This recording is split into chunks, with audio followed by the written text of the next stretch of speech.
Hi, welcome to my channel. If it's your first time here, then my name's Simone. Welcome. Today I am going to do a 38-week update. I'll show the bump and I'll also talk about why we don't find out the gender every time that we're pregnant. So yeah, I'm 38 weeks pregnant, and if you watched last week's video you'll know that I found out that due to staff shortages, I'm unable to have a home birth. And I said that I was going to go to the midwife on Thursday and speak to her to see if there's any way that they could, you know, like on the day that I go into labour, is there a chance that someone could come out to me? So I went to see her and she was really nice, and she made a note that I'm still feeling quite anxious, and she suggested that I go up to the hospital again just to have another look around.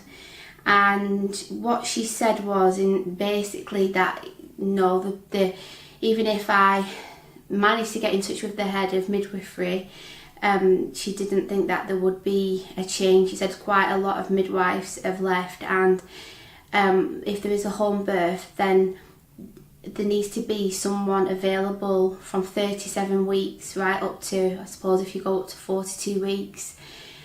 So I was talking to her about my birth preferences, and I went through some of the points with her to see whether the hospital would be accommodating, and she was like, yep, no problem about that. Like, there didn't seem to be really any issues.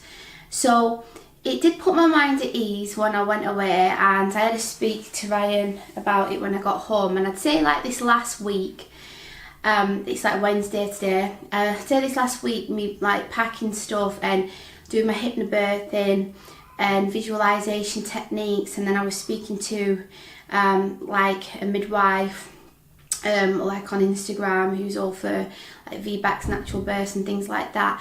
And you know, I got to the root of I thought I'd already got to the root of the issue with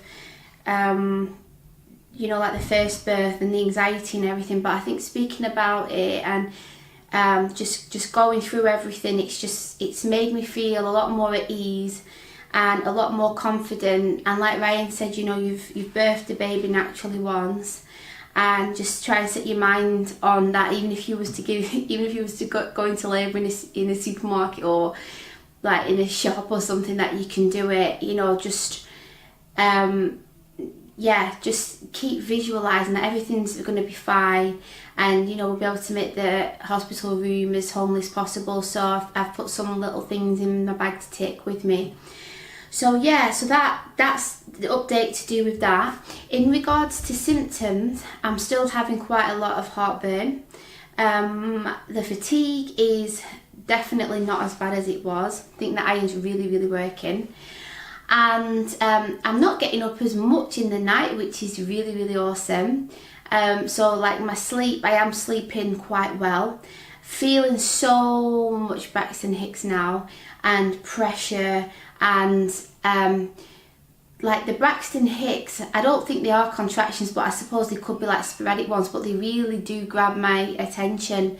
You know, it's like I'm having to breathe through them a bit. So like when I spoke to the midwife about this, she said, yeah, you know, everything obviously is like progressing nicely, but she said that the baby wasn't engaged, but she said for third baby it's not something that they'd be worried about. If it was the first, then they'd be hoping that the baby would be engaged, but the baby was head down. So apart from that, there's nothing else really to report symptoms wise. And yeah, so the next part of the video is why do we not find out the gender? So with each of our children, we've never found out the gender. It's just something that we decided, like probably 7 years ago now with Caleb, that we didn't want to find out. We thought it'd be just a really nice surprise. The amount of people straight away that ask, oh, are you having a girl or a boy? And you really get some people say, oh, how lovely, you know, like I never found out with mine, like, you know, so like the older generation. But then a lot of people are like, oh, you know, no, I need to find out because I need to be organised and I need to sort the nursery out and the clothing and everything. But to be honest, like I just love that surprise. Like, if any of you have experienced this when you don't know what you're having, like when the baby comes out and then it's like, especially with Neva, we were at home and I didn't even think to look, and I really assumed that she was going to be a boy. So when we found out she was a girl, we were so shocked, like obviously in a really good way. But it's just like, I just love that surprise, and you know, all family members, friends are guessing, saying, oh, you carrying this way, and I think it's a girl or a boy. And then when we have the baby, to ring everybody or message people and say, oh, we've had a girl or a boy, it's just really exciting for us. And then I can totally understand why people, say if they have a nursery and they want to, do it in certain colours, or say they want to get loads of little dresses straight away for the girl or outfits for the boy. But with us, I mean, what we found is most of the time, like with the last two, the babies have been like pretty much living in baby grows from the beginning. And a lot of baby grows are like neutral colours these days anyway. So, so colour like wise, or getting like gender type specific outfits, it's just never been like a big deal for us. Like later on, obviously when the baby's a bit older and people are buying presents, we love to get all the cute little outfits, like I loved like Neva, like I love the boys and the girls clothes, but I really loved going and getting all the little cute tights and dresses and things like that. But I have got lots of boys clothes this time and lots of girls clothes, so they're packed away. And then we've got stuff that we've had over the last like 7 years, like neutral, like baby girls and things like that. And then nursery wise, we don't have the children in a nursery, we have them in our room with us, so that's never really been an issue as well. And then name wise, I know that some people like to have obviously the names picked out. With Caleb, we had a boy's name picked out, and we were just adamant that he was going to be a boy, and obviously he was. But if he was a girl, we wouldn't have had a clue. We would have had to decide like on the day or a couple of days after. With Neva, we had a boy's name and we had 3 girls' names, and the midwives helped us to choose out of the 3 the first name and the middle name, which was really nice. And then with this baby, we've got a boy and a girl name really early, which is unusual for us because it's usually very last minute, and both begin with an M and end with the same letter. So we've chosen the middle names as well, so that's quite organised for us. So and anyway, with the names, we don't usually tell anybody as well. We like the baby to hear their name for the first time. And I think also people always got opinions on names when you tell them. I think with Caleb, I liked a different name, and I told like a family member, I think it was, and then they went and spoke to someone else, and I found out that they were saying, oh, why are they choosing that name? So I thought, you know what, let's just keep it between me and Ryan. Obviously the kids know, but we call this baby Baby D, and they know what the name will be if it's a girl or a boy, and then we'll announce it to the family when the baby's born.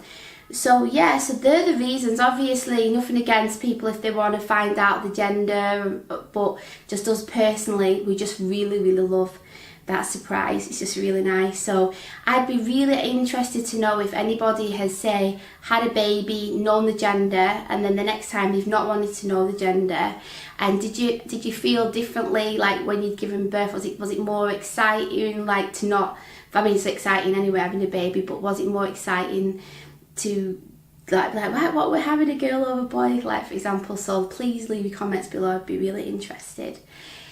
So I will show you the bump and then I will get going. My mum is coming tomorrow, which is fantastic. So I think I'll be able to relax a lot more knowing that she's here, because the midwife said that if I was to go into labour, the children can come up to the hospital in the early stages. But if I'm going in when it's every 5 minutes, I mean, I don't know whether that's classed as early stage or not. But when it comes down to when I'm going to be giving birth, they wouldn't be able to be in the room. So I'm feeling a lot better that my mum's going to be here to watch the kids, that we can go to the hospital.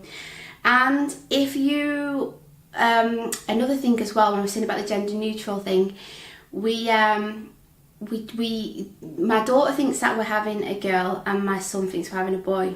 So for my son's channel, we did a video the other day of where they went out and they chose outfits each.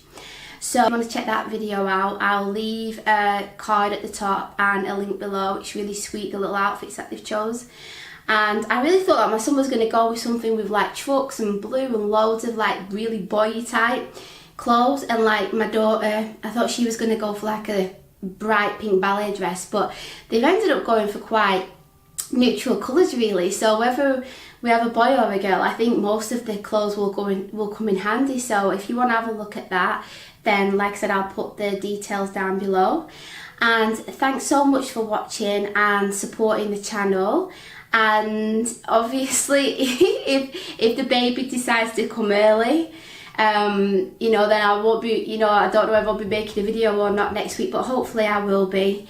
But I'll keep you in the loop if anything happens, even if I can just put like a quick video on just to let you know.